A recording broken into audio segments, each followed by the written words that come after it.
May coming? Yes. I am Sathyanathan. Vimal Roy വധക്കേസിന്റെ അന്വേഷണ ചുമതല എനിക്കായിരുന്നു. SP പറഞ്ഞിരുന്നു ഇങ്ങനെ ഒരാളെ കുറിച്ച്. വരൂ.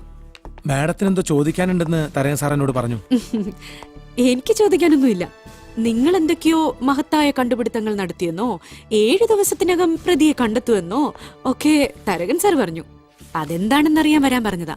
മഹത്തായ കണ്ടുപിടുത്തങ്ങളൊന്നുമില്ല മാഡം, ചില സംശയങ്ങൾ. അതൊന്ന് ക്ലിയർ ചെയ്താൽ യഥാർത്ഥ കുറ്റവാളിയെ കണ്ടെത്താൻ കഴിയുമെന്ന എന്റെ വിശ്വാസം. ഓ, സംശയങ്ങളും വിശ്വാസങ്ങളും. ഈ വിശ്വാസം എന്ന് പറഞ്ഞാൽ കേരള പോലീസ് പൊതുവെ അന്ധവിശ്വാസികളാണല്ലോ. അതിന്റെ പുറത്താണോ 7 ദിവസം കൊണ്ട് എന്തോ ബ്ലാക്ക് മാജിക് കാട്ടി പ്രതിയെ കണ്ടെത്താമെന്ന് വീരവാദം അടിച്ചത്? Have A seat.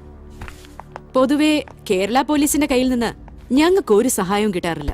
പിന്നെ തെളിവുകൾ നശിപ്പിച്ച് പ്രതികളെ രക്ഷിക്കലാണല്ലോ നിങ്ങളുടെ പ്രധാന ഡ്യൂട്ടി. എന്താ അങ്ങനെ വല്ല സഹായം ചെയ്തു വെച്ചിട്ടാണോ ഈ വരവ്? അങ്ങനെ കേരള പോലീസിന് അടച്ചു കുറ്റം പറയരുത് മാഡം. ഞങ്ങൾ ഇട്ടിരിക്കുന്ന ഈ കാക്കിക്കുപ്പായം തെളിവുകൾ നശിപ്പിക്കാനോ പ്രതികളെ രക്ഷിക്കാനോ അല്ല, ജനങ്ങളുടെ ജീവനും സ്വത്തിനും സംരക്ഷണം നൽകാനാ. ഈ നാട്ടിൽ അധ്വാനിക്കുന്ന ജനം നികുതിയായി നൽകുന്ന വിയർപ്പിന്റെ മണമുള്ള നോട്ടുകളാ ഞങ്ങൾ ശമ്പളമായി എണ്ണി വാങ്ങിക്കുന്നതിന് ഉറച്ച വിശ്വാസമുള്ളവനാ ഞാൻ. Cool down mister Sathyanathan. ഞാൻ പൊതുവെ പറഞ്ഞതേ ഉള്ളൂ. ഞങ്ങൾ CBI-ക്കാർ കേരള പോലീസിന് ഒരു അബ്രിവേഷൻ ഉണ്ടാക്കിയിട്ടുണ്ട്. കേരള പോലീസിനെ കുറിച്ച് ഇത്തരം ഒരു മുൻവിധി വെച്ച് പുലർത്തുന്ന CBI-യിൽ ഇതൊന്നുമില്ലേ? കോട്ടയത്ത് തിരുവസ്ത്രം അണിഞ്ഞൊരു കർത്താവിന്റെ മണവാട്ടി കൊല്ലപ്പെട്ടിട്ട് വർഷം 16ആയി. വർഷാവർഷം മാറി വരുന്ന CBI-ക്കാരെന്താ കേസ് തെളിയിച്ചില്ല?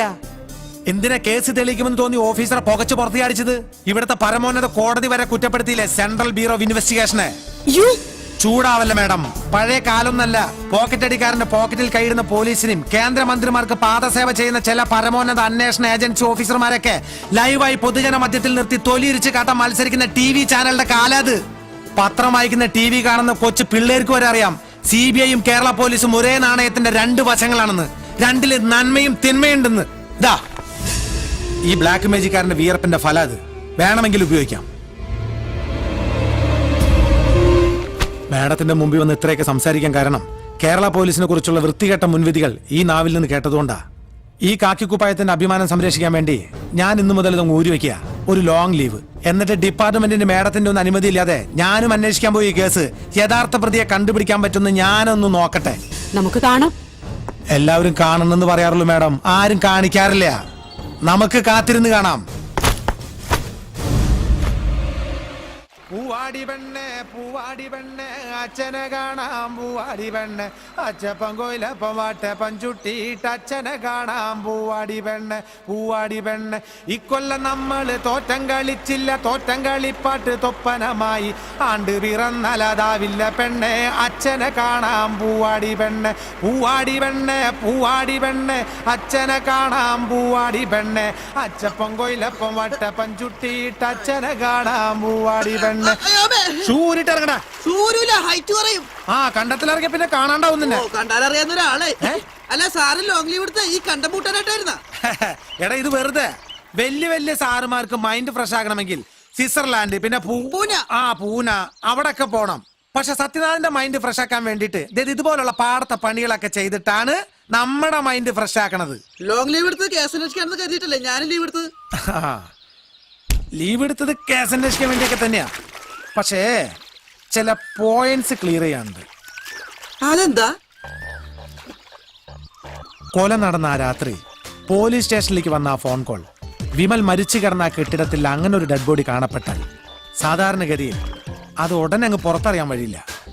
മർഡർ നടന്ന ഏതാനും മിനിറ്റുകൾക്കകം ഒരാളത് പോലീസ് സ്റ്റേഷനിലേക്ക് വിളിച്ചു പറയണമെങ്കിൽ ഒരുപക്ഷെ അയാളാകാം സഞ്ജനയുടെ സഹായിയായി അന്ന് കൂടെ ഉണ്ടായിരുന്നത്. അല്ല സാറേ, അയാളെ കൊലപാതകത്തിന് സഹായിച്ചെങ്കിൽ അയാൾ തന്നെ പോലീസിന് വിവരം അറിയിക്കോ? കുടുങ്ങൂലേ?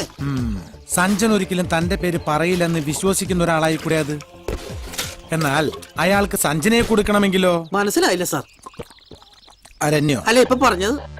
ഇടോ സിനിമ ഫീൽഡ് അല്ലേ, പോരാത്തതിന് ഹൽവ പീസ് പോലത്തെ ഒരു പെണ്ണും. ചില ചുറ്റിക്കളികൾ അവൾക്കുള്ളതായിട്ട് ന്യൂസ് കേട്ടിരുന്നു ആ സംവിധായകൻ ഗൗതമനുമായിട്ട്. അയാൾക്കാണെങ്കിൽ ഭാര്യ മക്കളും ഉണ്ട്.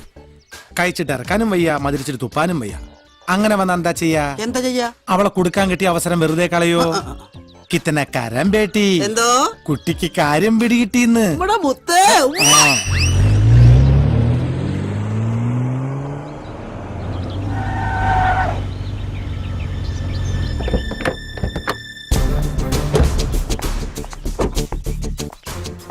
I M Nandini Varma from CBI. Yes. സഞ്ജനയുടെ മൊഴി പോലെ കുത്തിയത് അവളാകാമെന്ന് വിശ്വസിച്ചാൽ പോലും തലക്കേറ്റ മാരകമായ അടിയാണ് വിമലിന്റെ മരണകാരണം. സോ സഞ്ജനയ്ക്കൊരു സഹായം ഉണ്ടായിരുന്നു. അവൾക്ക് ഏറെ അടുപ്പമുള്ള ആളെന്ന നിലയ്ക്ക് ഞങ്ങൾക്ക് നിങ്ങളെ സംശയിക്കാം. അങ്ങനെ ഏറെ അടുപ്പമൊന്നുമില്ല മാഡം. ഒരു ഡയറക്ടറും ഒരു ഹീറോയിനും. You know what I mean is 4 പടങ്ങൾ ഒരുമിച്ച് വർക്ക് ചെയ്തതിന്റെ ഒരു അടുപ്പം, അത്രേ ഉള്ളൂ.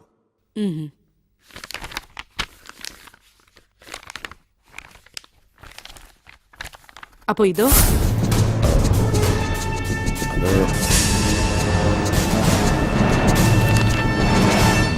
ഈ മഞ്ഞപ്പത്രക്കാരൻ മാത്രമേ ഇങ്ങനൊരു ന്യൂസ് എഴുതിയിട്ടുള്ളൂ.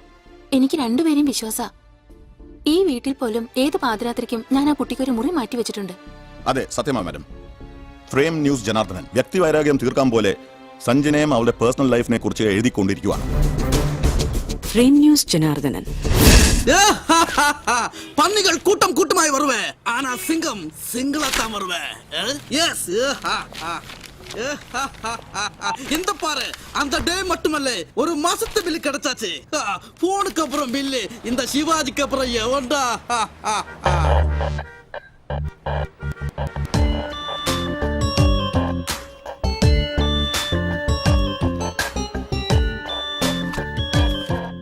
ഈ നമ്പറിന്റെ കഴിഞ്ഞ 3 മാസത്തെ ഇൻകമിംഗ് ഔട്ട് ഗോയിങ് കോളുകളുടെ ഡീറ്റെയിൽസ് വേണം.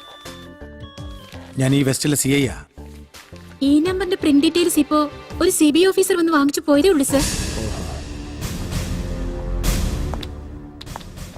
CBI നമ്മളെക്കാൾ ഒരുപടി മുമ്പിലാണല്ലോ ബൽറാമേ. பரவாயில்ல சார், நம்ம லேட்டா சென்றாலும் லேட்டஸ்டா வருவேன். நான் ஒரு தடவை சொன்னா 150 தடவை சொன்ன மாதிரி.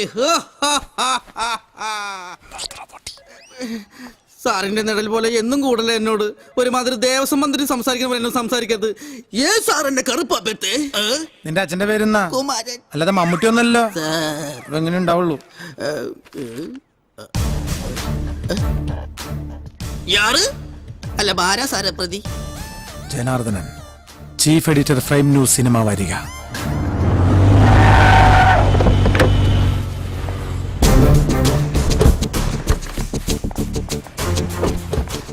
നടി സഞ്ജനയും ജനാർദ്ദനുമായിട്ട് എന്താ പ്രശ്നം? പ്രശ്നോ? എന്ത് പ്രശ്നം? പ്രശ്നമൊന്നും ഇല്ലെങ്കിൽ എന്തിനാ കുട്ടിയെക്കുറിച്ച് നിരന്തരം ഇങ്ങനെ ഗോസിപ്പുകൾ എഴുതിയുണ്ടാക്കിയത്? ഗോസിപ്പോ? ഫ്രെയിം ന്യൂസിലോ?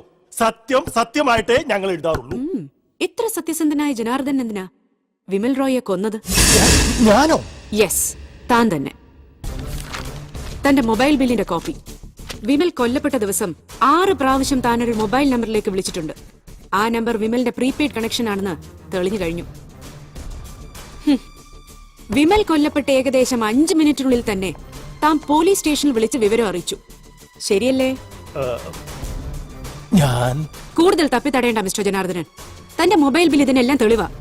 ഇനി പറ, താൻ കേരള പോലീസിനോട് പറഞ്ഞ് നിർത്തിയെടുത്തു നിന്ന് വിമൽ ഫോട്ടോകൾക്ക് 10 ലക്ഷം രൂപ ചോദിച്ചു. എന്നിട്ട് CBIയിൽ 3-ാം മുറ ഇല്ലെന്ന് വല്ല ധാരണയുണ്ടെങ്കിൽ അത് വേണ്ട. അതുകൊണ്ട് സത്യം തുറന്നു പറയുന്നതാ നല്ലത്. ഞാൻ പറയാം മേഡം. ആ ചെറുപ്പക്കാരനെ കണ്ട ശേഷം ഞാൻ കൂടുതൽ ആലോചിച്ചു. ആ ചിത്രങ്ങൾ പണം കായ്ക്കുന്ന മരമാണ്. വാരികയുടെ സർക്കുലേഷൻ വർദ്ധിപ്പിക്കാൻ അതുപയോഗിക്കാം. ഞാൻ അയാളെ തിരിച്ചു വിളിച്ചു. പല പ്രാവശ്യം വിളിച്ചപ്പോ ഹൈവേയിൽ മണ്ണുത്തിക്കടുത്ത് ആളൊഴിഞ്ഞു കിടക്കുന്ന പഴയ ഓട് ഫാക്ടറിയിലെത്താൻ അയാൾ പറഞ്ഞു. അതനുസരിച്ച് ചോദിച്ച പണവുമായി ഞാൻ അവിടെ എത്തി.